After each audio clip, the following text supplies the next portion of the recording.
Pada bulan Februari tahun 2008, tim peneliti dari Universitas Stony Brook yang dipimpin oleh ahli paleontologi David Krause menemukan fosil dari kodok terbesar yang pernah ada.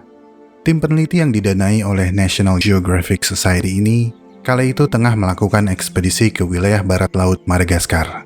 Kemudian menemukan fosil kodok purba yang sepanjang 40,5 cm dengan berat 4,5 kg. Ukuran yang sangat besar untuk seekor kodok. Dan ini secara langsung memberi inspirasi untuk penamaan ilmiahnya, Beelzebufo, dari kata dalam bahasa Yunani Beelzebub yang berarti setan, dan kata dalam bahasa Latin bufo yang berarti kodok.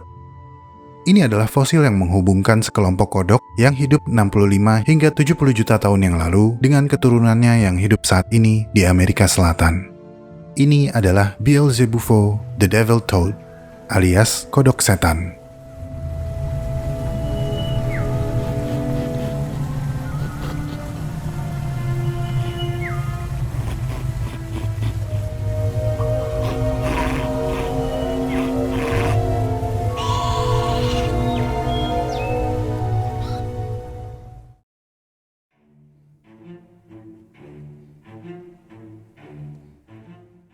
Mungkin dari prolog, ada beberapa dari kamu yang penasaran.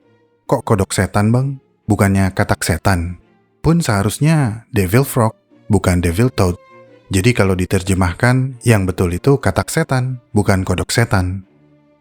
Iya sih, nggak salah. Pada dasarnya, frog atau katak dan toad atau kodok lebih merupakan gagasan sosietal. Gagasan umum yang berasal dari masyarakat awam dan bukan istilah ilmiah. Karena dalam ilmu biologi, katak dan kodok termasuk dalam kelompok yang disebut Anura, yang dalam bahasa Latin berarti tanpa ekor. Para ilmuwan menganggap semua anggota Anura adalah frog atau katak dalam bahasa umum. Sementara kodok adalah bagian dari katak yang lebih superficial, yang penggunaannya lebih kepada sifat dan ciri khususnya yang biasanya terestrial dan berkulit kering serta berbintil. Namun penggunaan terminologi ini masih agak rancu dan sering bercampur aduk. Sehingga kita masih akan melihat beberapa sumber menyebut Suriname Toad sebagai Suriname Frog. Padahal menurut perbedaan sifat dan ciri khususnya, amfibi berkulit kasar ini lebih cocok disebut Toad atau kodok. Jadi seharusnya kodok Suriname. Tapi karena sudah terbiasa, sampai saat ini mereka disebut Suriname Frog atau katak Suriname. Dan tidak salah juga kalau kamu menyebut mereka Suriname Toad atau kodok Suriname. Ini ibarat jari-jari pada tangan kamu. Jempol adalah jari, namun tidak semua jari adalah jempol. Jempol adalah jari yang menghadap ke arah yang berbeda dan memiliki sedikit buku jari sehingga ukurannya lebih pendek. Gitu kira-kira analoginya. Memang, kebanyakan kodok memiliki kulit yang lebih tebal dari katak, dan kodok memiliki kelenjar lendir yang lebih sedikit dari katak. Kodok lebih terestrial dan lebih menyukai habitat yang cenderung kering. Sementara katak lebih menyukai habitat yang cenderung basah. Tapi selain kulit dan habitat, jika dilihat dari anatomi dan morfologi, seringkali ada beberapa perbedaan kecil antara katak dan kodok. Kelompok yang disebut kodok sejati, yang sebelumnya dikenal sebagai Buffonidae, cenderung tidak memiliki gigi. Kodok biasanya tidak memiliki sistem limfatik seperti katak. Sistem limfatik seperti kelenjar getah bening dan pembuluh getah bening berfungsi mendukung sistem peredaran darah, dengan mengalirkan cairan protein berlebih dari jaringan kembali ke aliran darah, sehingga mencegah pembengkakan jaringan. Nah, karena kodok jarang berenang seperti katak, mereka tidak begitu memerlukan sistem limfatik. Kodok juga lebih sering berjalan daripada melompat seperti katak, sehingga banyak kodok cenderung memiliki sedikit modifikasi pada kerangka mereka yang disebut dengan susunan arsiferal pada bagian dada dan panggul. Kemudian, kodok dan katak sama-sama meletakkan telur mereka di air. Tapi kodok biasanya meletakkan telurnya di dalam air dalam susunan telur yang memanjang seperti tali. Sementara katak lebih sembarangan. Mereka membiarkan telurnya mengapung di air atau menghasilkan buih yang nantinya menempel pada tumbuhan liar atau bebatuan di perairan. Tapi segala perbedaan tersebut tidak selalu konsisten dan harus dipukul rata. Tidak ada pakem pembeda yang menentukan antara kodok dan katak. Terkadang, kodok memiliki ciri yang terdapat pada katak dan sebaliknya. Jadi, penyebutan amfibi yang selalu ngorek Theotekdung di pinggir kali ini tidak perlu menjadi masalah yang besar. Bebas aja, mau disebut kodok boleh, mau disebut katak juga ayo aja. Tapi dalam video ini, izinkan saya menyebut Beelzebufo sebagai kodok. Oke, sekarang kita lanjut pembahasan tentang si kodok setan ini.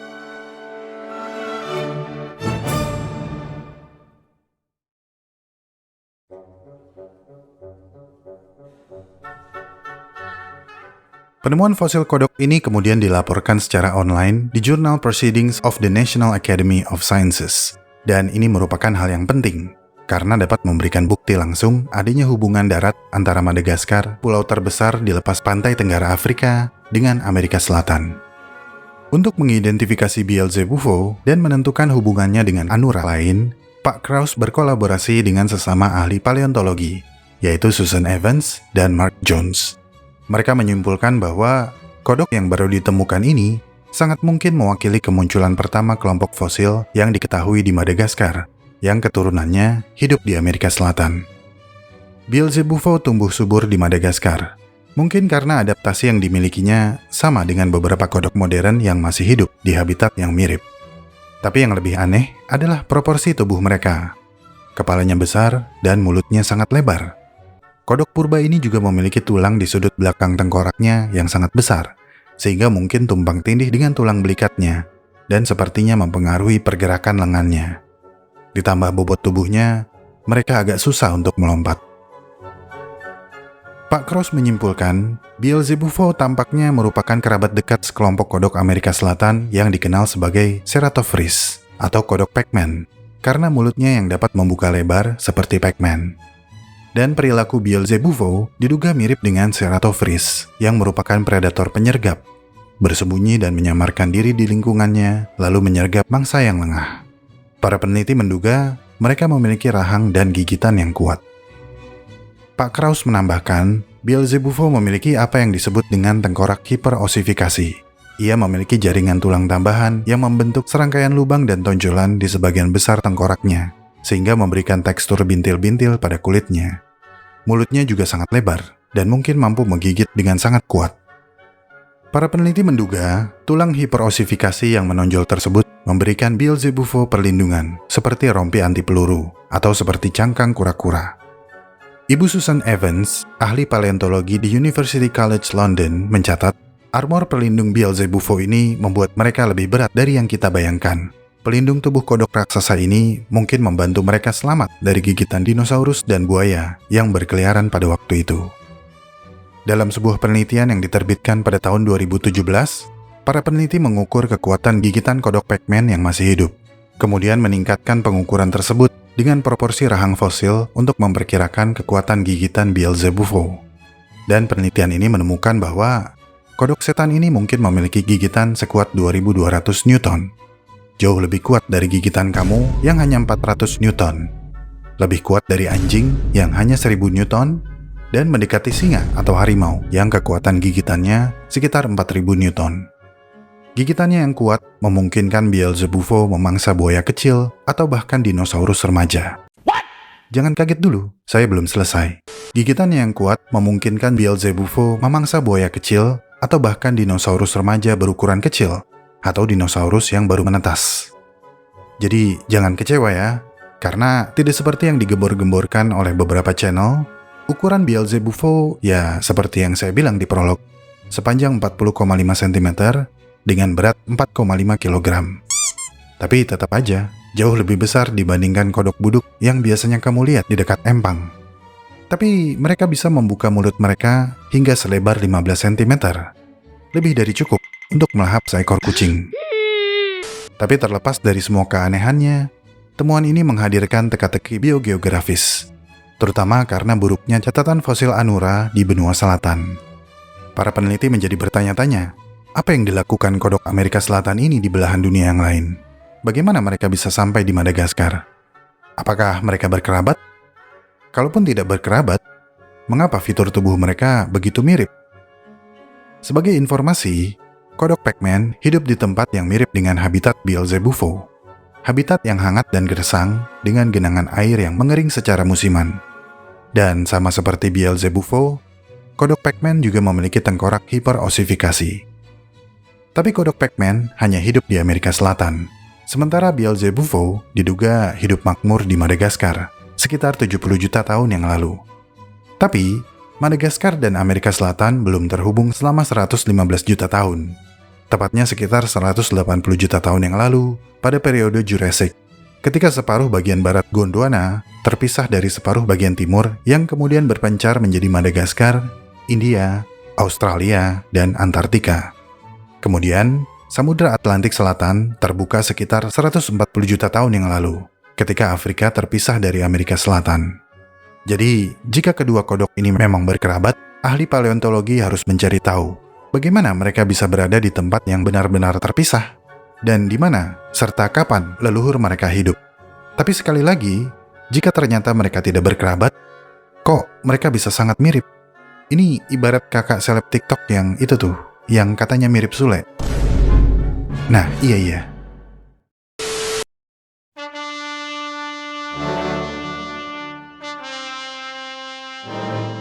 Mengurai asal-usul kodok raksasa yang hidup berdampingan dengan dinosaurus ini menjadi salah satu teka-teki yang paling membingungkan dalam sejarah amfibi. Sebenarnya, fosil pertama Beelzebufo pernah ditemukan pada tahun 1993 di wilayah Mahajanga atau Mahajunga.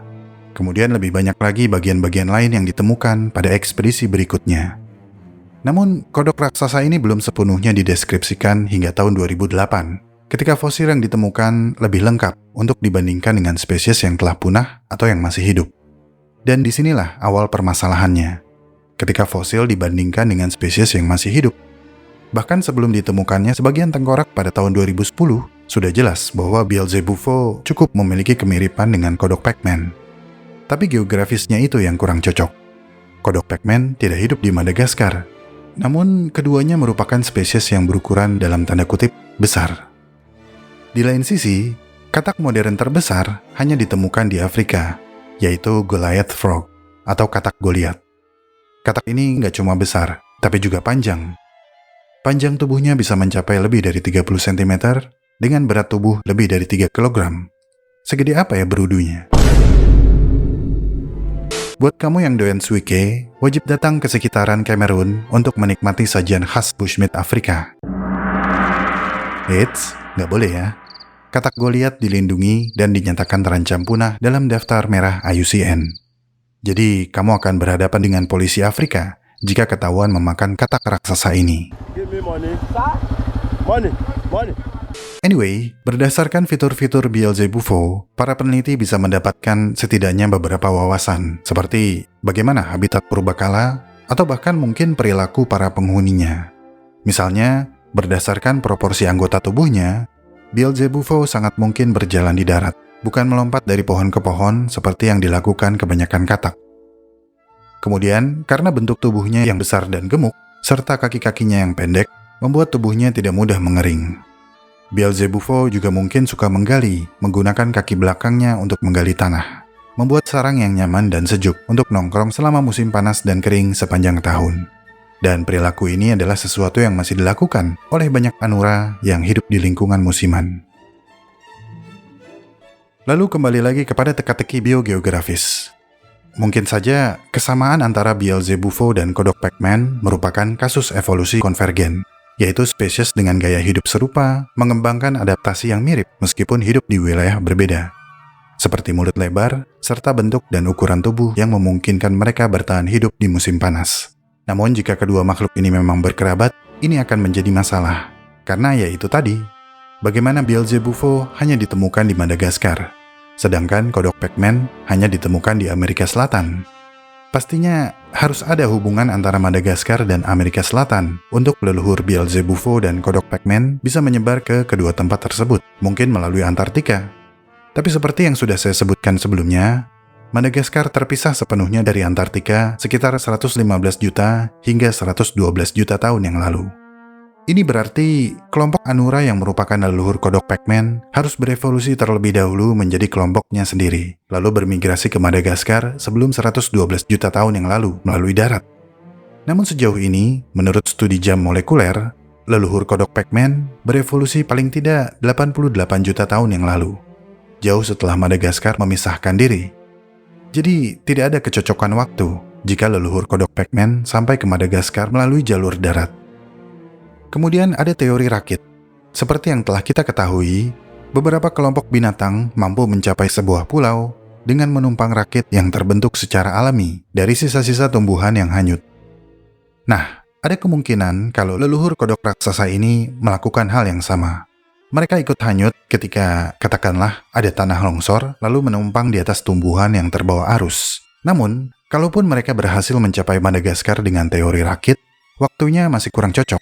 Karena menurut jam molekuler, leluhur kodok Pac-Man diperkirakan muncul sekitar 65 juta tahun yang lalu. Sekitar 5 juta tahun setelah Beelzebufo mulai berkuasa di Madagaskar. Jadi, ada banyak hal tentang kodok ini yang belum dapat dijelaskan secara ilmiah. Hingga saat ini, para peneliti masih belum yakin dari mana asalnya dan bagaimana penyebarannya. Semua fosil yang ditemukan dari situs-situs penggalian berasal dari akhir periode Kretasius. Dan sepertinya anggota Ordo Anura lain yang berkerabat dekat dengan Beelzebufo di Madagaskar masih belum ditemukan. Dengan penemuan fosil Beelzebufo, para peneliti menduga mereka kemungkinan punah pada akhir periode Kretasius. Dan dugaan ini akan direvisi sampai fosil yang lebih baru ditemukan pada situs yang berbeda. Meskipun belum banyak pertanyaan yang terjawab, amfibi unik ini telah memberikan kita banyak petunjuk tentang pola evolusi. Seperti jika Beelzebufo dan kodok Pac-Man tidak berkerabat tapi memiliki adaptasi yang sama, ini menunjukkan bahwa menjadi besar, berkaki pendek, dan berkulit kasar akan memberikan keunggulan selektif di lingkungan yang cenderung kering. Tapi jika keduanya tidak berkerabat, berarti mungkin ada celah dalam catatan fosil. Missing link yang sesuai dengan jam molekuler. Atau mungkin juga penyebaran mereka jauh lebih luas daripada yang kita kira. Tapi jika tidak ada teori yang cocok, ya apa boleh buat. Dengan ditemukannya fosil kodok raksasa tersebut aja, kita udah sangat takjub, ya nggak? Sebagai hiburan, biar nggak terlalu kecewa, yuk kita bahas anggota Anura lain yang tidak kalah anehnya. Okay, let's go.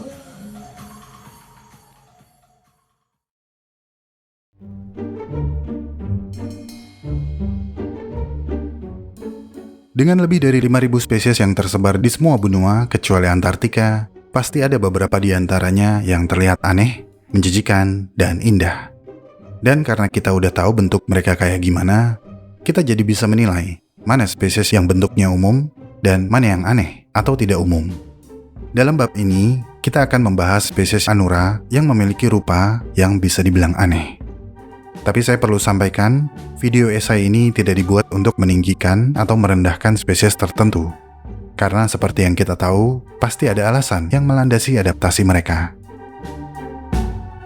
Pertama-tama ada hairy frog atau katak berambut dengan nama latin Trichobatrachus robustus.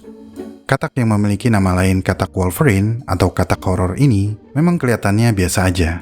Yang membuatnya terlihat aneh paling karena rambutnya. Dan kalau tumbuh sampai panjang, rambut ini jadi kayak wig. Stop the cap. Fake. Tapi ini bukan rambut sembarang rambut. Cakep. Ini adalah papilla dermal. Kumpulan helaian kulit tipis yang penuh dengan pembuluh darah. Dan merupakan organ temporer yang penting yang dapat meningkatkan kemampuan mereka bernapas di dalam air. Seperti insang tambahan. Katak jantan menumbuhkan rambut ini saat musim kawin.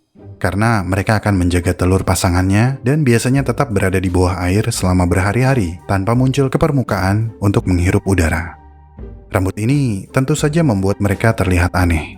Tapi ada hal lain yang lebih aneh dan malah membuat mereka menjadi mengerikan. Sebuah mekanisme pertahanan yang sangat ekstrim. Beberapa dari teman-teman mungkin sudah tahu kalau Anura sangat mengandalkan mekanisme defensif seperti kamuflase dan mimikri untuk berbaur dengan lingkungannya. Atau ada juga yang beracun. Nah, katak berambut ini agak lain. Mereka dengan sengaja mematahkan tulang-tulang kecil di bantalan jari kaki mereka untuk menghasilkan duri kecil yang mirip cakar sebagai pertahanan diri. Dan karena inilah mereka mendapat nama lain seperti katak horor dan katak Wolverine. Para ilmuwan belum dapat menentukan apa yang terjadi setelah tulang tersebut dipatahkan. Namun sebuah teori populer mengatakan kalau tulang tersebut pada akhirnya akan masuk kembali ke bantalan jari kaki secara pasif saat otot-otot dan jaringan yang rusak dalam masa pemulihan. Ngeri banget ya. Tapi tenang, spesies selanjutnya nggak pakai patah-patahan tulang kok. Malah akan memanjakan mata kita semua. Ini adalah Wallace's Flying Frog atau katak terbang Wallace. Dan ketika mendengar namanya, kita pasti langsung bisa nebak kalau katak ini ada hubungannya dengan Pak Alfred Russel Wallace. Dan memang benar, Pak Wallace adalah orang pertama yang mendeskripsikan spesimen hidup dari katak terbang ini. Katak yang memiliki nama ilmiah Rhacophorus nigropalmatus ini juga dikenal sebagai katak terbang Sungai Abah. Nggak ada hubungannya dengan Abah itu. Nggak. Atau katak layang. Spesies ini menghuni pedalaman hutan Kalimantan, Malaysia, dan Sumatera. Mereka arboreal atau menghabiskan sebagian besar waktunya di pepohonan. Katak dewasa dapat tumbuh hingga sepanjang 10 cm dan memiliki warna hijau cerah dengan pulasan warna putih dan kuning yang sempurna untuk berbaur dengan habitat alaminya. Sekilas mereka terlihat biasa aja, tapi jika kita perhatikan kaki mereka, kita akan melihat kaki berselaput yang tidak biasa. Kaki mereka memiliki kulit yang longgar serta selaput yang lebar di antara jari-jari kaki mereka. Hal ini memberikan mereka kemampuan untuk terbang dari satu pohon ke pohon lain, baik untuk mencari mangsa atau melarikan diri dari predator. Tapi tentu saja, kata terbang yang saya gunakan adalah lebay. Karena sesungguhnya, mereka hanya meluncur menggunakan selaput mereka seperti gantole. Namun, meluncurnya katak ini juga bukan peluncuran biasa. Karena ada catatan kalau katak ini dapat meluncur hingga sejauh 15 meter atau bahkan lebih. Dan jari kaki mereka memiliki bantalan yang besar dan empuk untuk pendaratan yang mulus. Tapi katak terbang Wallace bukan satu-satunya katak yang memiliki kemampuan terbang. Ada sekitar 380 spesies katak yang juga mampu melakukan penerbangan atau peluncuran. Tapi menurut saya, mereka adalah yang paling fotogenik. Karena seluruh tubuhnya berwarna cerah. Dan warna hitam di sela-sela bantalannya memberikan aksen tegas yang dramatis. Cantik sekali. Puaskan mata kamu memandang, karena spesies selanjutnya mungkin akan membuat kamu bergidik. Beberapa dari kamu mungkin langsung bisa menebak ketika melihat wujud mereka. Yap, ini adalah kodok Suriname atau Suriname Toad. Kodok yang memiliki nama ilmiah pipa-pipa ini memiliki banyak nama. Di antaranya adalah kodok berjari bintang, aparo, sapo chinelo, dan sapo pipa. Mereka sering ditemukan hidup di rawa-rawa di sebagian wilayah Amerika Selatan dan Trinidad. Kodok ini memiliki banyak keunikan. Yang pertama adalah bentuknya. Tubuh kodok Suriname hampir gepeng parah dengan warna seperti daun. Mereka memiliki mata yang kecil, mulut kecil yang tanpa gigi atau lidah, serta organ pelengkap berbentuk bintang di jari kakinya. Tapi dengan segala keanehan tersebut, belum banyak yang kita ketahui tentang kodok ini. Tidak banyak jurnal yang membahas biologi kodok ini secara mendetail. Namun meskipun demikian, mereka adalah salah satu kodok yang sangat populer di mata awam, khususnya karena metode reproduksi mereka. Metode reproduksi kodok Suriname sangat aneh. Kebanyakan anura berkembang biak dengan menghasilkan telur berlapis gel di dalam atau di sekitar permukaan air. Metode kawin kebanyakan anura juga biasanya serupa, di mana betina melepaskan telur melalui kloaka yang segera dibuahi pejantan di luar tubuh. Namun, kodok Suriname sangat ekstrim. Metode mereka sangat berbeda dan agak menyeramkan. Ketika masa kawin tiba, kodok jantan tidak menarik perhatian betina dengan suara kodok yang umum, melainkan menghasilkan bunyi klik yang tajam dengan mematahkan tulang hyoid di tenggorokannya.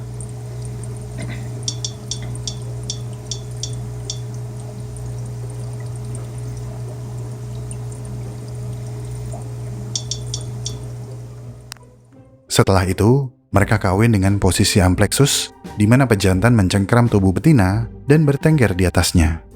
Kemudian, mereka akan berenang kembali ke dasar air. Mereka tetap berada dalam posisi amplexus ini di dalam air. Tidak lama kemudian, punggung betina secara bertahap membengkak hingga menjadi agak lunak. Pejantan dan betina akan saling melekatkan kloaka dan menghasilkan banyak telur yang mengalir ke anterior ke epidermis punggung betina yang membengkak. Telur-telur tersebut kemudian ditanamkan oleh pejantan ke dalam epidermis punggung betina. Pada hari pertama, telur-telur tersebut akan menyusup ke dalam kulit punggung betina. 2 hari kemudian, kuning telur dari sebagian besar telur sudah berada di bawah permukaan kulit dan hanya menyisakan jeli dan selaput luar telur yang terlihat seperti bentol-bentol. Di dalam kulit punggung yang empuk ini, embrio terus berkembang hingga tahap berudu. Tapi tidak seperti anura lain yang menetas sebagai berudu, berudu kodok Surinam tetap berada di punggung induknya hingga perkembangan tubuh mereka sempurna menjadi kodok muda. Setelah 12 hingga 20 minggu, mereka keluar dari punggung induknya dan langsung mulai hidup mandiri. Setelah semua anak keluar dari punggung, sang induk akan melepaskan lapisan kulit yang bolong-bolong tersebut dan dapat memulai siklusnya lagi. Gimana? Merinding nggak? Oke, selanjutnya kita akan membahas spesies katak yang menjadi favoritnya Sigit Purnomo. Ini adalah katak ungu. Kenapa Sigit Purnomo? Karena Kak Sigit adalah Pasha, vokalis band Ungu. Nyambung kan? Katak ungu, atau yang juga disebut katak pig nose, berasal dari Ghats di India bagian barat. Tapi sayangnya, katak ini masih menjadi misteri selama 100 tahun terakhir. Berudu mereka pertama kali dideskripsikan pada tahun 1918. Sementara, katak dewasa sudah sangat dikenal oleh masyarakat setempat. Dokumentasi terbaru dimulai pada tahun 2003, ketika dua ahli biologi, yaitu Satyabama Das Biju dan Frankie Bosuit, meneliti spesies katak ini di alam liar. Tapi, kenapa katak ini diabaikan begitu lama? Dan apa cerita di balik katak aneh dari India ini? Jawabannya sebenarnya cukup sederhana. Katak ungu hidup di dalam tanah dan bersembunyi di sana hampir sepanjang hidupnya. Bertahan hidup dengan memakan semut dan rayap. Mereka hanya kembali ke permukaan saat musim hujan untuk kawin. Karena kurangnya peneliti lapangan selama musim hujan, katak ungu ini tidak terdokumentasikan dalam waktu yang cukup lama, sehingga belum banyak yang kita ketahui tentang katak aneh ini. Ketika mereka muncul di permukaan untuk kawin, katak jantan yang ukurannya sedikit lebih kecil akan menumpang di punggung katak betina. Kemudian, betina akan membawa pejantan untuk menemukan lokasi yang cocok untuk bertelur. Telur mereka akan diletakkan jauh di dalam tanah, di celah akar pohon, atau di bawah batu di dasar sungai kecil. Dan ini membuat mereka sulit ditemukan di alam liar. Tapi katak berikutnya cukup umum ditemukan di Amerika Tengah, dan kerabatnya sudah kita bahas di awal video. Ini adalah kodok bertanduk Amazon.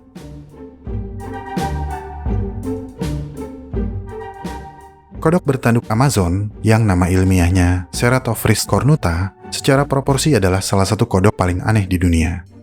Mulutnya yang terlalu besar dan kakinya yang kekar sebenarnya menjadikan mereka agak lucu. Tapi karena tanduknya yang memanjang di atas matanya, tampilan mereka menjadi sangat mengintimidasi. Ini membuat perasaan saya campur aduk. Mereka terlihat lucu, tapi sekaligus menakutkan. Tapi menakutkan sepertinya kata yang tepat untuk mewakili perasaan saya. Karena pewarnaan tubuh mereka mirip dengan daun mati, dengan kombinasi warna coklat dan hijau, membuat mereka tidak ketara di habitat aslinya, memudahkan mereka menyergap mangsa yang lengah. Bayangkan kalau kamu bertubuh kecil dan sedang berjalan-jalan di pedalaman hutan Amazon. Kamu mungkin tidak sadar kalau kamu sedang dipantau oleh monster menakutkan ini. Kodok bertanduk Amazon adalah karnivora. Mereka memakan berbagai kodok lain, siput, kadal, dan terkadang tikus. Mereka menyergap mangsanya dengan bersembunyi di tumpukan dedaunan dan hanya memperlihatkan kepalanya, menunggu mangsa lewat. Dan jika mangsa lengah, kodok bertanduk ini akan menyambar mangsanya dengan sekali caplok. Spesies ini merupakan bagian dari genus Ceratophrys, yang biasa dikenal dengan kodok Pac-Man. Genus ini memiliki 8 spesies yang menghuni berbagai lokasi yang berbeda, dengan sedikit perbedaan dalam penampilan dan ukuran. Kodok bertanduk Amazon yang juga dikenal sebagai kodok bertanduk Surinam dapat tumbuh hingga sepanjang 20 cm dan berat hingga 1 kg. Spesies berikutnya beneran imut. Kamu mungkin senyum ketika melihat kodok ini. Ini adalah turtle frog atau kodok penyu. Bayangkan bagaimana jika penyu tidak memiliki cangkang. Mungkin bentuknya seperti kodok ini. Dan dari sanalah mereka mendapatkan namanya. Myobatrachus goldii disebut kodok penyu karena penampilannya yang seperti penyu tanpa cangkang, tapi lebih imut. Mereka memiliki kaki pendek dan kekar, dengan mata yang seperti manik-manik, hidung pesek, dan tubuh montok yang cenderung pipih. Mungkin bagi beberapa dari kamu, ini adalah makhluk yang muncul dalam mimpi buruk. Dan mungkin kamu benar, karena mereka memiliki cakar aneh di kaki mereka. Kodok ini berasal dari Australia dan umumnya ditemukan di antara sungai Fitzgerald dan Geraldton. Mereka hidup di dalam tanah di daerah semi kering dan berpasir. Mereka merupakan satu-satunya spesies dalam genus Myobatrachus. Hal yang menarik lainnya dari kodok ini adalah kemampuannya menggali dengan kaki depan. Biasanya, semua anura yang mampu menggali akan menggali menggunakan kaki belakangnya. Mereka menggali dengan menendang ke belakang. Dan karena sering hidup di dalam tanah, mereka memiliki pola makan yang mirip seperti katak ungu, yaitu hanya memakan rayap. Mereka telah beradaptasi terhadap kekeringan, sehingga tidak perlu hidup di dekat sumber air. Kodok imut ini menjalani seluruh tahap metamorfosis di dalam telurnya. Penelitian terakhir mencatat kalau tubuh kodok ini berkembang sempurna di dalam telur, melewati tahap berudu. Tapi tidak seperti kodok penyu, katak yang satu ini wajib dan mungkin tinggal di dalam air untuk waktu yang sangat lama. Ini adalah katak air Titicaca. Katak yang tampak kedodoran ini adalah katak air Titicaca dengan nama ilmiah Thelmatobius culeus. Ini adalah salah satu katak akuatik terbesar di dunia. Tapi yang membuat katak ini masuk ke dalam pembahasan adalah karena kulitnya yang kedodoran. Penduduk setempat sering bercanda menyebut katak ini sebagai Rana del Escroto atau Scrotum Frog, atau jika diterjemahkan menjadi katak skrotum, karena kulitnya yang kendor amat mirip dengan skrotum atau keranjang bola. Tapi kulit kendor ini hadir bukan tanpa alasan. Karena paru-paru mereka yang cenderung kecil, kulit yang kendor ini memperluas permukaan tubuh dan membantu pernapasan mereka di dalam air. Faktanya, kulit katak air Titicaca menyerap begitu banyak oksigen dari air sehingga mereka tidak perlu muncul ke permukaan untuk menghirup udara. Sesuai namanya, spesies katak ini ditemukan di perairan dingin Danau Titicaca yang terletak di perbatasan antara Bolivia dan Peru. Namun karena polusi dan meledaknya populasi ikan trout yang invasif, berudu katak Titicaca tidak dapat hidup lama atau berakhir menjadi mangsa ikan trout, sehingga spesies ini kini terancam punah. Pembuangan limbah industri, limbah rumah tangga, rumah sakit, dan limbah pertambangan telah mencemari Danau Titicaca dan membuat kualitas air menjadi semakin buruk. Puncaknya, pada bulan Oktober tahun 2016, ada lebih dari 10.000 katak air Titicaca yang ditemukan mati di tepi danau. Para ilmuwan berspekulasi polusi adalah penyebabnya. Diserang dari dua sisi, katak Titicaca sekarang dilindungi dan dinyatakan terancam punah oleh IUCN dengan status critically endangered, dengan populasi tersisa sebanyak 50.000 individu dalam sensus yang dilakukan pada tahun 2019. Tapi, katak yang satu ini bernasib lebih baik dari katak Titicaca. Malah, ada beberapa spesies yang baru ditemukan beberapa dekade terakhir. Ini adalah glass frog, atau katak kaca. Katak kaca mendapatkan namanya dari kulit pada bagian perutnya. Dan jika kita perhatikan, perut mereka benar-benar tembus pandang. Kita dapat melihat isi perut, pembuluh darah, bahkan jantung mereka yang berdetak. Namun para peneliti kurang setuju jika mereka disebut transparan. Katak kaca lebih ke translucent, samar-samar. Mereka termasuk dalam famili Centrolenidae yang di dalamnya terdapat dua subfamili yang berisi beberapa spesies yang menghuni Amerika Tengah dan Selatan. Alasan penampilan unik katak ini sebagian besar masih belum diselidiki. Namun penelitian baru menemukan bahwa kulit katak yang seperti kaca buram ini sepertinya membantu mereka berbaur dan menghindari deteksi oleh predator. Namun, meskipun menjadi tembus pandang adalah bentuk kamuflase yang paling utama, sayangnya bagi binatang darat, mekanisme defensif ini akan bekerja lebih baik di bawah air. Ini memicu pertanyaan di antara para peneliti. Karena logikanya, meskipun perutnya transparan, kita tetap dapat melihat punggung katak ini. Mengapa katak kaca tidak memiliki pola kamuflase meniru warna lingkungan, seperti spesies katak pohon lainnya? Untuk menguji kamuflase katak kaca, para peneliti memotret 55 ekor katak kaca dengan dedaunan hijau dan latar belakang putih. Tim peneliti yang dipimpin oleh James Barnett kemudian melakukan 3 percobaan. Pertama, mereka menggunakan analisis komputer untuk menilai warna dan bentuk katak di setiap foto. Para peneliti menemukan bahwa katak selalu tampak hijau. Tapi tergantung pada latar belakang, warnanya dapat berubah. Bisa menjadi terang atau gelap. Menurut makalah tersebut, tergantung tingkat kecerahan lingkungan, katak kaca akan mencocokkan warna daun apapun yang mereka hinggapi. Para peneliti juga melaporkan bahwa kaki katak yang lebih tembus cahaya dibandingkan tubuhnya akan mengacaukan bentuk katak, sehingga menciptakan efek tepian yang terdifusi atau menyebar, sehingga predator akan sulit mengenalinya. Pak Barnett menambahkan, sistem visual sangat sensitif terhadap perbedaan warna tepian, di mana dua warna yang berbeda bertemu. Tepian yang sangat kontras terlihat sangat mencolok, tapi dengan bertumbuh pada kaki tembus pandang yang mengelilingi tubuh, tepian katak yang biasanya membedakan dengan warna daun akan berubah menjadi gradasi warna yang lebih lembut dan tidak begitu kontras, memadukan warna antara katak dan daun. Para peneliti menyebut teknik kamuflase baru ini sebagai edge diffusion atau difusi tepi. Kamuflase ini membantu katak kaca jantan untuk melindungi telur dari predator. Telur katak pohon adalah sasaran empuk bagi tawon. Tapi tawon sepertinya nggak akan menyangka kalau di sebelahnya ada katak kaca yang tidak takut melawan dan merupakan petarung yang ganas dengan tendangan yang kuat. Kemudian, penemuan beberapa spesies katak kaca baru telah menimbulkan banyak kegembiraan di dunia amfibi. Tapi yang paling unik adalah Hyalinobatrachium DNA yang memiliki nama lain katak Kermit karena kemiripannya dengan Kermit the Frog. Katak Kermit ditemukan pada tahun 2015 di kaki bukit di Costa Rica. Tapi selain katak Kermit, ada katak lain yang juga punya nama manusia. Ini adalah kodok Darwin. Kodok ini pertama kali ditemukan oleh Charles Darwin dalam perjalanannya ke Chile.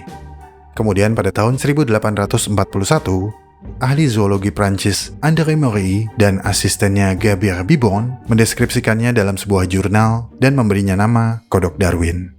Pada pandangan pertama, spesies ini tampaknya sangat tersamarkan warnanya dengan daun-daun yang berguguran di lantai hutan. Warna tubuh bagian atasnya sangat bervariasi, mulai dari hijau cerah, coklat, dan terkadang abu-abu. Namun, apapun warna tubuh bagian atasnya, tubuh bagian bawahnya hampir selalu berwarna coklat tua. Dan ini merupakan kombinasi warna yang tidak biasa, mengingat kebanyakan anura memiliki pewarnaan yang lebih terang pada bagian bawah tubuhnya. Tapi bukan hanya pewarnaan tubuh yang menawan, mereka juga memiliki moncong yang runcing dan memanjang, membuat spesies ini menonjol di antara anura lain di dunia. Tapi, bukan moncong atau hidungnya yang menjadikan mereka terpilih untuk masuk ke dalam video ini, melainkan karena kebiasaan reproduksinya yang sangat tidak umum.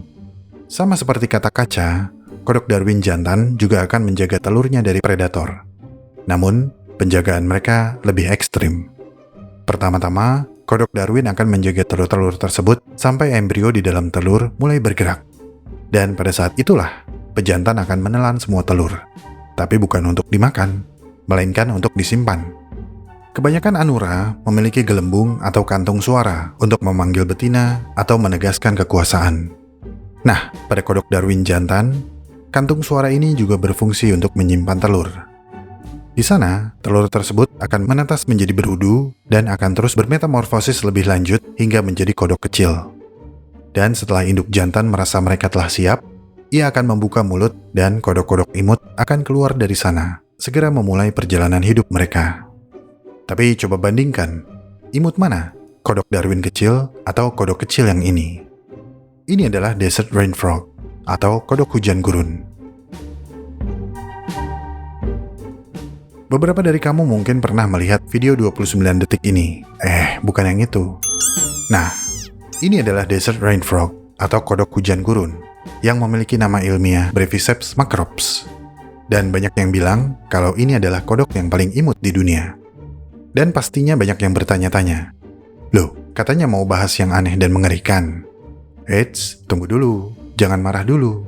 Karena ada yang aneh dan mengerikan di balik keimutan mereka. Keanehan pertama adalah ketidakmampuannya untuk melompat. Padahal ini adalah ciri khas anura. Tapi bukan cuma melompat, telur kodok ini tidak menetas dalam bentuk berudu yang akuatik. Mereka seakan tidak ingin jalan hidup yang terlalu mainstream dan memilih berkembang sepenuhnya di dalam telur. Kodok dewasa umumnya aktif di malam hari. Siang hari mereka habiskan beristirahat di lubang yang telah mereka gali sedalam 10 hingga 20 cm. Pada kedalaman ini, mereka menjaga kelembaban kulitnya. Mereka biasanya muncul dari lubang saat malam cerah untuk dan makan. Makanan utama mereka adalah serangga, seperti ngengat, kumbang, dan segala macam larva serangga yang bisa mereka temukan. Dan setelah kenyang, mereka akan kembali menggali dan beristirahat sampai malam berikutnya. Di lubang ini mereka juga akan kawin dan bertelur. Para pejantan akan berteriak di sekitar lubang untuk memanggil betina.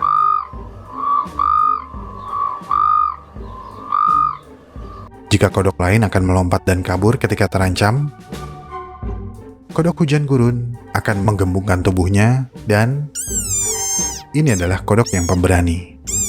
Tapi yang mengerikan, kodok kecil yang lucu ini terdaftar sebagai hampir terancam. Aktivitas penambangan berlian dan pembukaan lahan untuk pembangunan jalan telah menghancurkan habitat mereka. Kini mereka hanya menghuni hamparan pasir kecil di dekat Namibia, di mana mereka menghabiskan hari-hari mereka dengan bersembunyi di bawah tanah. Mereka hanya muncul ke permukaan pada malam hari untuk memakan serangga dan melakukan aktivitas perkawinan. Widih, udah berapa yang kita bahas? Banyak juga ya. Ini satu lagi, yaitu Gordon's Swarthy Toad atau kodok kutil Gordon. Kodok kutil Gordon yang memiliki nama ilmiah Teloderma gordoni mendapat tempat di antara kodok yang paling aneh di dunia.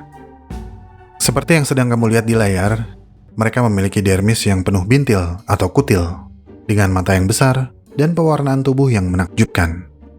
Spesies ini asli Vietnam, menghuni hutan-hutan hijau di sepanjang tebing batu kapur yang basah dengan vegetasi yang lebat. Jika kamu adalah frog enthusiast dan familiar dengan genus Teloderma, kamu mungkin bertanya, kok Teloderma gordoni yang dipilih? Kenapa bukan Teloderma cortical atau Vietnamese mossy frog? Jawaban saya sederhana aja, karena warnanya. Kodok berwarna hijau sangatlah umum. Mereka ada di mana-mana dan sering kita lihat. Tapi coba lihat kodok ini. Warna merah menjadikan mereka sangat unik. Saya setuju. Warna kodok berlumut Vietnam dengan kulitnya yang sangat mirip lumut menjadikan mereka salah satu pemilik kamuflase terbaik di alam. Namun, spesies yang berkutil memiliki taktik lain yang akan mereka lakukan jika kamuflase mereka tidak ampuh. Katak berkutil Gordon akan berguling-guling dan berpura-pura mati ketika terancam.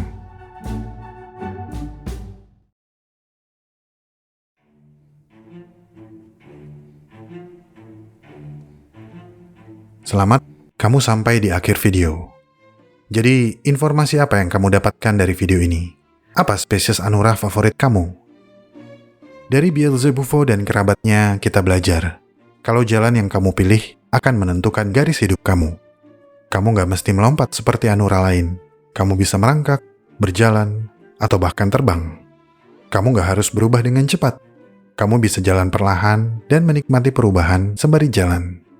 Intinya, jalani hidup sesuai standar kamu. Karena seperti Anura, manusia hadir dengan karakter dan keunikannya sendiri. Sebesar apapun pengaruh manusia lain di dalam hidupmu, hanya kamu yang tahu apa yang terbaik untuk dirimu sendiri. Dan apapun jalan yang kamu pilih, jalanilah dengan penuh tanggung jawab. Asik.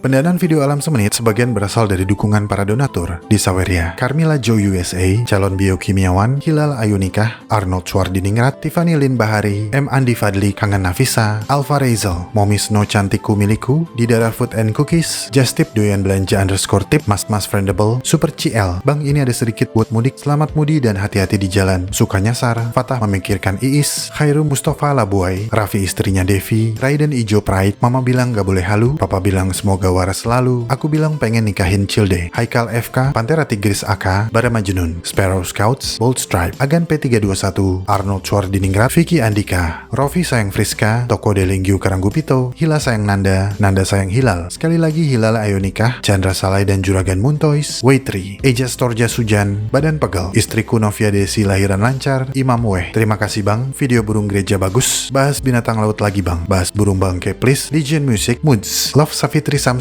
dan Geren penggemar telur kucing.